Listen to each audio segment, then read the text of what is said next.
kõige suuremaks kunsti niisuguseks kurjaks jõuks nimetatakse ja peetakse hirmu. Ja tõesti nii see on. Hirm selle ees, kuidas mul välja tuleb. Hirm selle valge või ükskõik mis värvi ta siis ka on. Selle veel tühja aluse ees. Ja kuidas siis ikkagi sellest hirmust üle saada? No esiteks võiks võtta endale teadmiseks, et see, mida sina maalid, kuidas sina maalid ja mis sul siia tuleb, see on see, mis tuleb sinu seest. See on maailm, mida ei ole veel olemas ja ei ole põhjust seda maailma kritiseerida. Mis puutub oskustesse, siis on hea tsiteerida Van Goghi, kes ütles nii. Kui sa kuuled oma peas häält, mis ütleb sulle, et sa ei oska maalida, siis hakka maalima ja see hääl kaob. Et kõigepealt siis oleks hea viia ennast maalimise seisundisse, mis on siis lõdvestunud, heatujuline seisund enam-vähem. Igal juhul uudishimu selle suhtes, mis tulema hakkab.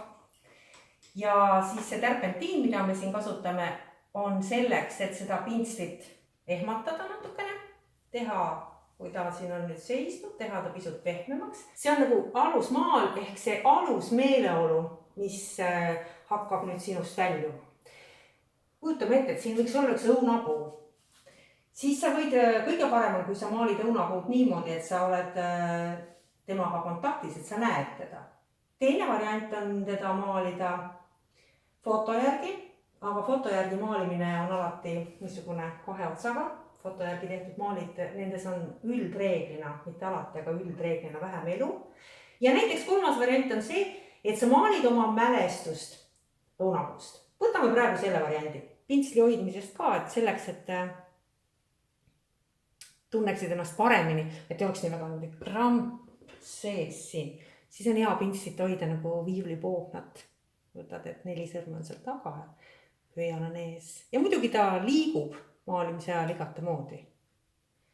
Ja nüüd hakkad siia siis seda värvi peale kandma. Esialgu ongi oluline see,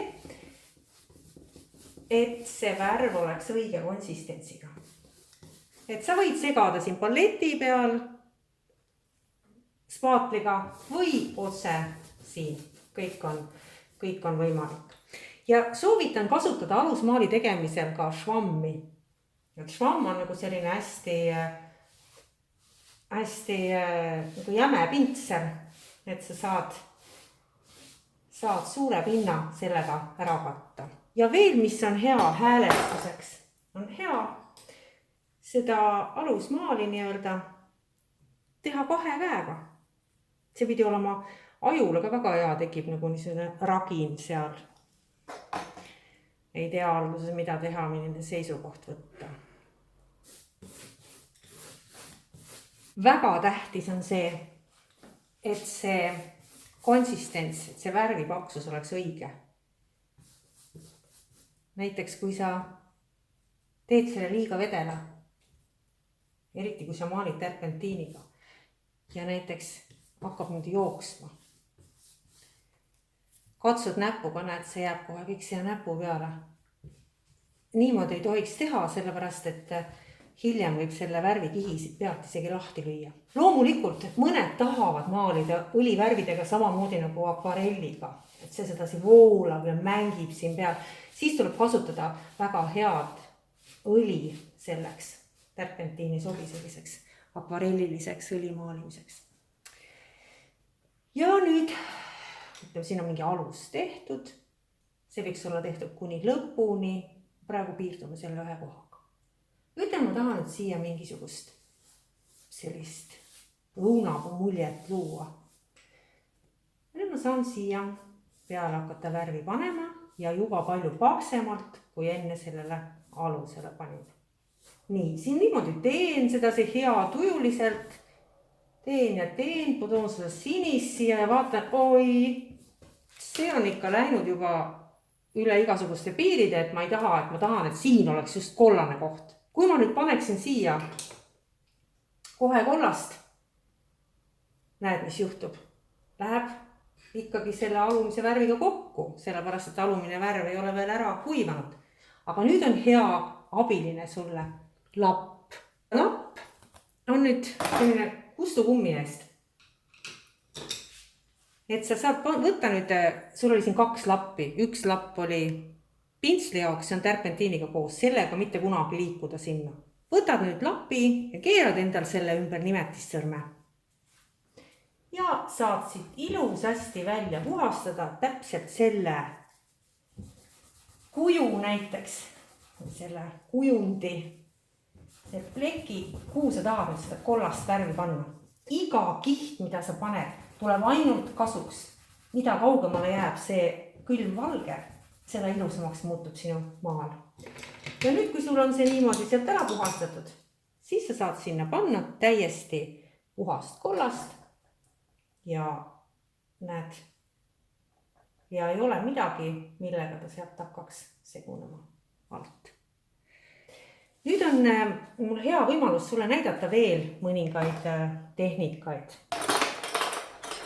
Et kui enne näitasin, et spaatel maalimisnuga on hea värvi segamiseks paleti peal, siis tegelikult on temaga ka väga hea maalida. Et siin on mitmesuguseid ja neid on veel. Mõnele meeldib selline pisike terava otsaga või siis selline laiem labides.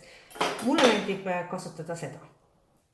Nüüd spaatliga on selline asi, et sa saad luua 3D.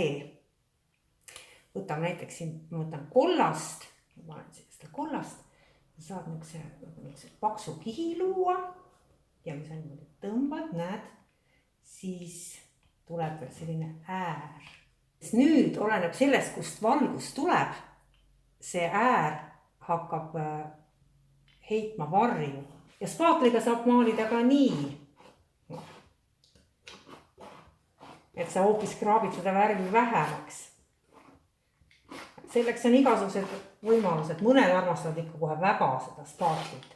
On selle avastanud ja enam pintslit ei kasuta. Näed, sa saad niimoodi ära kraapida, et see alumine tuleb hoopis välja siit. Ja paneme siia siis mõne õunava peale, selleks punase. Paljud jälle armastavad vastupidiselt pehmeid pindu, milleks on hea siis niisugune nagu kosmeetika salongist tuttav pind seal selline. Ja sellega saab siis kõike hajutada. Et kui sa tahad näiteks vett teha, siin selle meie armsa õunapuu peal tahab teha näiteks vett, siis on väga hea niimoodi saab sellega siin liikuda. Ja väga hea on muide maalida ka paberiga. Majapidamispaberiga või mul on siin lausa WC paber ei loe, peaasi, et sulle meeldib see, milline see paber on, kuidas ta su näpu all tundub. Ja paberiga on päris huvitav. Seda värvi on päris palju siin, et võib-olla pole siis nii palju vaja. Et saab igasuguseid selliseid närvilisemaid jooni sisse tuua. Ja jälle maastiku maalimisel päris hea töövahend. Pointillism on selle tehnika nimi, kui kogu maal on läbi viidud niisugustest täppidega. Seda saab ka teha ümmarguste pinslitega. Maalimise puhul ongi tavaliselt 2 töövahendit, ümmargune või selline lapik. Aga saab ka teha otse niimoodi tuubist. Siiski tuleb silmas pidada üht. Et kui sa teed erinevaid tehnikaid, kasutad spaatlit, kasutad pehmet pintslit, kasutad sellist kõige tavalisemat õlimaalimise pintslit, lappi, švammi, mida veel kõike, siis ikkagi tuleks püsida ühes stiilis. Et niisugune kakofoonia nagu praegu siin, see võiks ikkagi jääda lihtsalt tehnikate õpetamise tundi. Aga kunagi ei pea võtma seda juttu, mis ükski õpetaja sulle räägib 100%, sest võib-olla keegi suudab just panna need asjad omavahel ja need stiilid omavahel niimoodi tööle, et väga hästi mõjub. Nii et hea on teada, mida rohkem sa tead maalimise kohta, mida rohkem sa tunned neid tehnikaid, oled ise proovinud, seda lähemal oled sa oma stiili loomisele. Ja seda julgem oled sa loobuma sellest, mida sa oled õppinud. Et iga asi, mille sa paned maali alusele, tuleb maali jaoks kasuks. Et nüüd näiteks ma tahan selle punase siit ära võtta. Jälle üks hea võimalus, kuidas spaatulit kasutada. Selleks, et võtta selle siia peale, võib-olla kunagi vaja seda värvi sellele maalimise protsessis. Saad selle suurem osa niimoodi ära võtta ja siis väikse osa veel nii. Ja nüüd see, mis sa oled siia ehitanud, isegi päris ilus on praegu, võib isegi ju midagi siit ka luua, aga sa võid sellega kõik sedasi kokku viia. Et sa teed nagu endale uue krundi siia alla.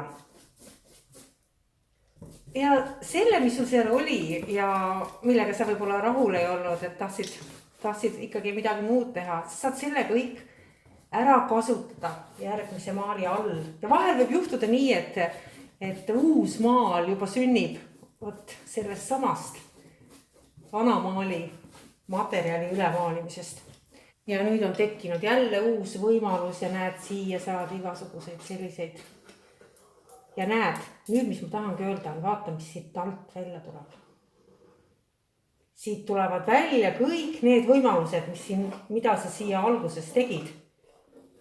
Ja seetõttu iga kiht tuleb kasuks. Kui sa ta ära pühid, siis midagi ikkagi jääb sealt läbi kumama. Ja asi võib muutuda aina huvitavamaks. Üldiselt maalija peab ka vaatama seda, et õigel ajal on maali ära lõpetaks, et ta üle ei maaliks. Vahel on mingi selline katsetus, lisand palju parem kui see läbi maalitud maal. Ja vaatasime siis erinevaid tehnikaid, õlimaalimise tehnikaid, aga võimalik on õlivärve ja õlimaalimist siduda teiste värvidega, näiteks akrüülid, mis on veepõhised, nagu guašvärvid, siis kaasaegsed guašvärvid nii-öelda. Akrüülide puhul on hea teha alusmaal akrüülidega ja siis peale õlidega, et saab niimoodi teha. Ja väga hästi saab ka näiteks kasutada pastelle, on olemas küll ka õlipastellid, nii et õli plus õlipastell. Aga väga huvitav on ka see, kui sul on õlimaal ja sa vaatad, et see on jäänud nagu pisut kas kirju või siis ei ole seal seda valguse värelust nii palju, kui sa tahaksid kasutada kuiva pastelli ja käia pastelliga see õlimaal, mis on muidugi kuivanud õlimaal veel omakorda üle. Väga ilusad tulemused tulevad. Head katsetamist.